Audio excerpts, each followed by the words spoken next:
অনেক রকম সবজি দিয়ে করেছিলাম ম্যাগি, আর সকালটা শুরু হয়েছিল কফির সঙ্গে। হ্যালো এভরিওয়ান, আমি কণিকা চলে এসেছি আবার নতুন একটা ভিডিওর সঙ্গে। সবাই কেমন আছো? আমিও খুব ভালো আছি।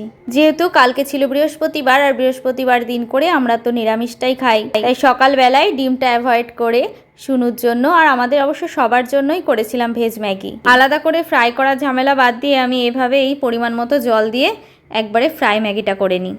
সকালের খাওয়া দাওয়া শেষ করার পরপরই ভাবছিলাম দুপুরবেলায় কি রান্না করব। যেহেতু আগের দিন সবজিতে অনেকগুলো পটল ছিল, আর ফ্রিজে রাখলে না দুদিনের মধ্যেই পটলগুলো শুকিয়ে যেতে থাকে, সেহেতু আমাদের জন্য একটু মশলা পটল করেছিলাম আর শুনুর জন্য মুসুরির ডাল।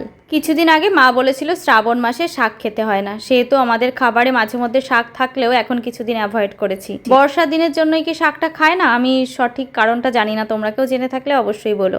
রান্না করতে করতেই গ্যাসটা শেষ হয়ে যায়, তার জন্য দুপুরে রান্নাটা করতে আমার কিছুক্ষণ দেরিই হয়েছিল।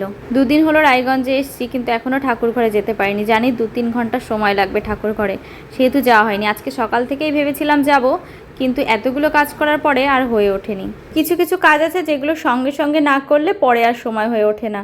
এটা বিপ্লব কিছুটা শুরু করলেও ও একটুখানি করার পরে বিরক্ত বোধ হয়ে যাওয়াতে বাকিটা রেখেই চলে গিয়েছিল। আর এই যে দেখো, আগে যে আটার ড্রামটা রেখেছিলাম সেটাতে কাঠবিড়ালি কিংবা ইঁদুর জানি না কিছু কেটে দিয়ে চলে গেছে, তো 4-5 দিন থাকা হয়নি, তখনই এরকমটা হয়েছে। জানি সবাই হয়তো কাঁঠাল খেতে পছন্দ করো না, কিন্তু আমার ভীষণ ভালো লাগে, তার জন্যই অফিসের কাছ থেকে একটা কাঁঠাল নিয়ে এসেছে। কাঁচা অবস্থায় আছে, পাকতে হয়তো এখনও 2 থেকে 3 দিন সময় লাগবে। আর রাতে বানিয়েছিলাম আলু পরোটা, সেটা যখন বানাচ্ছিলাম ঠিক সেই সময় আমার শুনু খেলতে খেলতে এই জিরাফটা বানিয়ে ফেলেছিল।